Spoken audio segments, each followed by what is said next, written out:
que Alex Albon veut quitter Williams à l'issue de cette saison 2024 de Formule 1. Alex Albon ne veut pas aller au bout de son contrat avec Williams qui le liait jusqu'en 2025. On comprend donc que Alexander Albon a envie de tenter l'aventure autre part que du côté de chez Williams. Il y a surtout une énorme révélation autour d'Alexander Albon.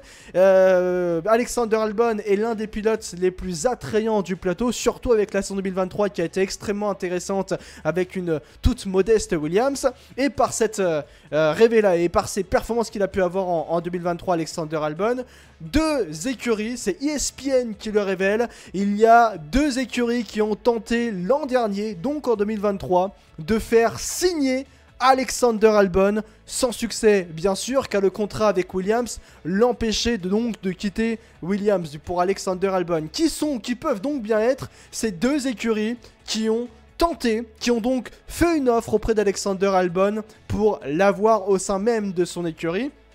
Alors il est bon de rappeler que Alexander Albon est également pressenti pour signer du côté de pour signer au sein même de la Scuderia Ferrari en cas de départ de Carlos Sainz qui pourrait quitter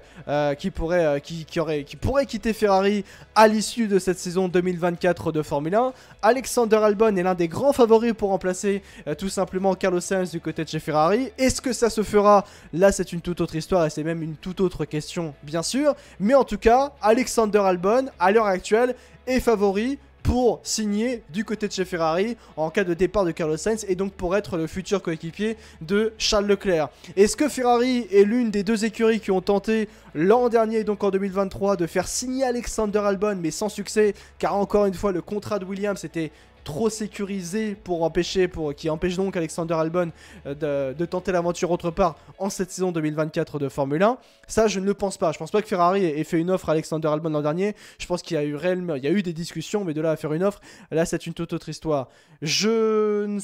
J'ai du mal à me dire que... Enfin, cette révélation est quand même forte, de dire qu'il y a deux écuries qui ont fait une offre à Alexander Albon l'an dernier, mais cette offre n'a pas pu s'avérer fructueuse parce que c'était impossible avec le contrat d'Alexander Albon du côté de chez Williams. Je me demande qui ça peut bien être. Quelles peuvent être ces deux écuries? Est-ce que c'est Alpine qui pense peut-être à l'après Esteban Ocon dont le contrat se termine fin saison 2024 de Formule 1? Est-ce que c'est peut-être Red Bull qui veut peut-être récupérer Alexander Albon au sein même de son giron? Est-ce que ça peut être Aston Martin qui peut penser à l'après Lance Stroll? Ou est-ce que Lance Stroll n'aura peut-être envie d'arrêter la F1 après cette 2024 de Formule 1? Est-ce que c'est Haas qui a fait une offre à Alexander Albon?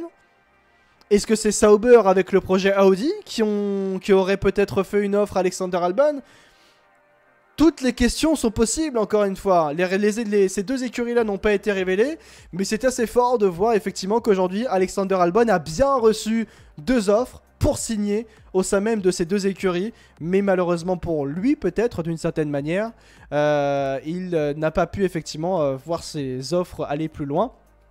Mais la grosse information, surtout au-delà des offres qui ont été faites l'an dernier, c'est surtout le fait que Alexander Albon ne souhaiterait pas prolonger son aventure chez Williams au-delà de cette même saison 2024 de Formule 1, où pourrait bien aller tout simplement Alexander Albon l'an prochain. Là, c'est une très grosse question. Je pense que c'est Red Bull et Sauber pour préparer l'arrivée d'Audi, sachant que le pilote qui est en haut de la liste d'Audi aujourd'hui, c'est Esteban Ocon, qui était aujourd'hui du côté de chez Alpine, sauf que... Et le contrat d'Esteban Ocon se termine à l'issue de cette saison 2024 de Formule 1.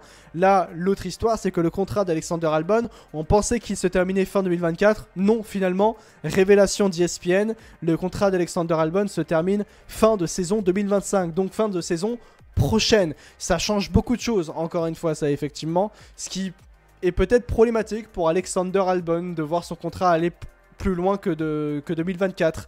Surtout que...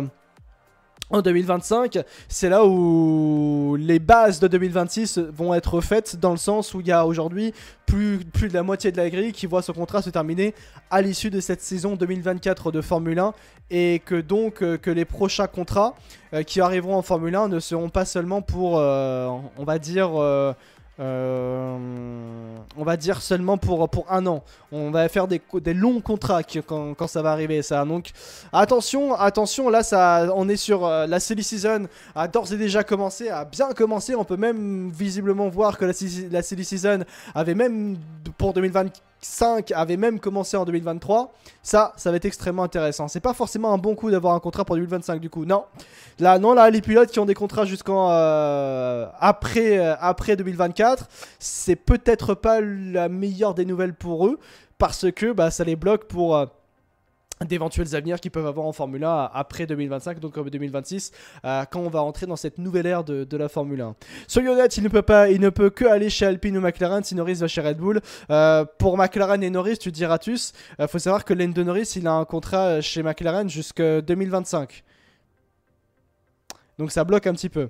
Alpine a démarré pour la première fois son moteur en 2024. Ouais, aujourd'hui, effectivement, en ce 12 janvier, tout simplement.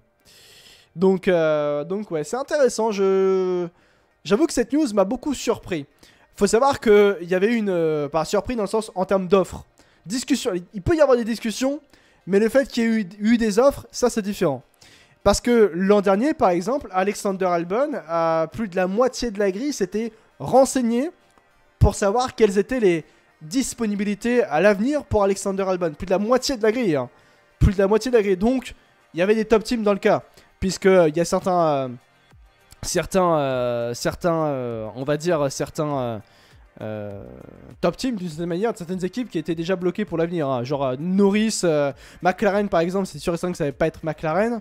Avec Norris et Piastri. Red Bull, je sais pas, peut-être que ça peut être Red Bull, mais voilà, c'est juste qu'il y a plus de la moitié de la grille qui était venu voir Alexander Albon l'an dernier. Mais qui n'avait pas fait d'offre. Et puis surtout, il y a un autre point qui est extrêmement intéressant par rapport à Alexander Albon, c'est le fait qu'autour d'Alexander Albon, ce qui est extrêmement intéressant, rendez-vous compte, c'est quand même le storytelling autour d'Alexander Albon. On est passé du pilote qui était peut-être... on va dire que c'était un pilote qui, avant son départ tout simplement de Red Bull...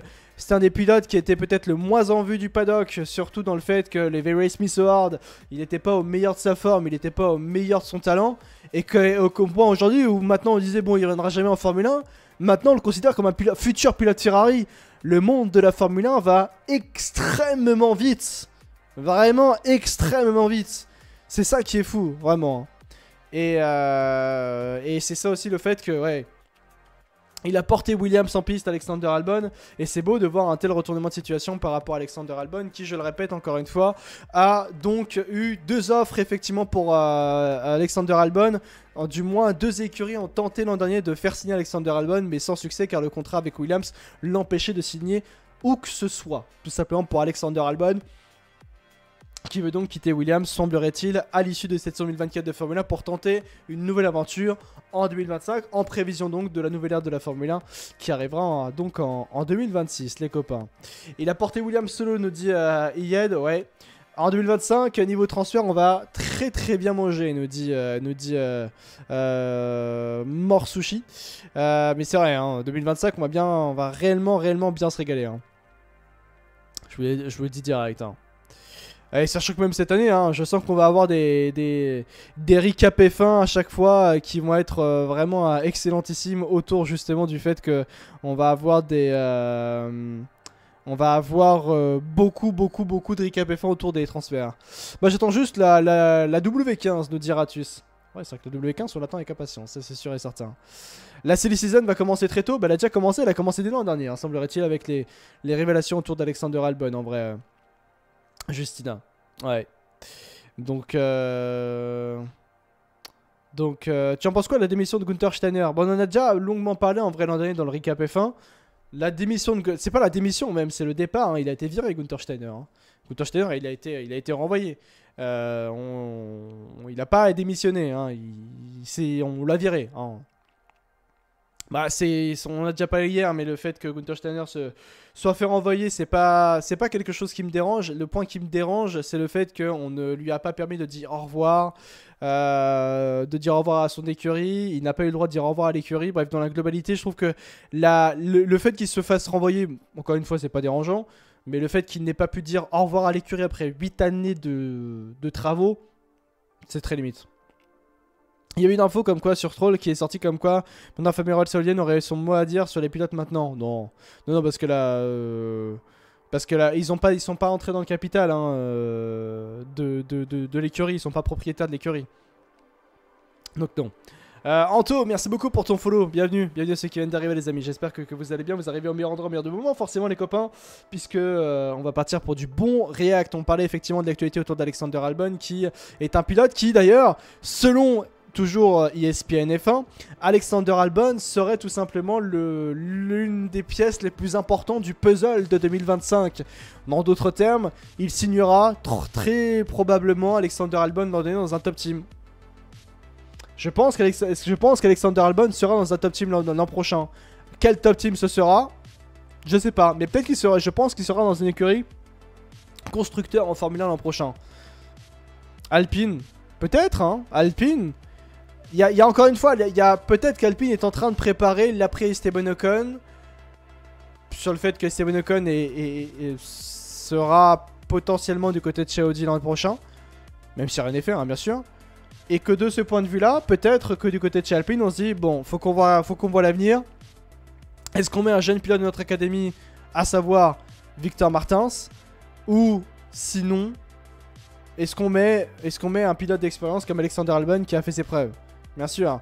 Alpine va mettre Martins si Esteban part, je l'espère. J'espère que Victor Martins sera à la place d'Esteban Ocon. Salut Rosia, comment tu vas? Bienvenue à ceux qui viennent d'arriver les amis, j'espère que vous allez bien, bienvenue.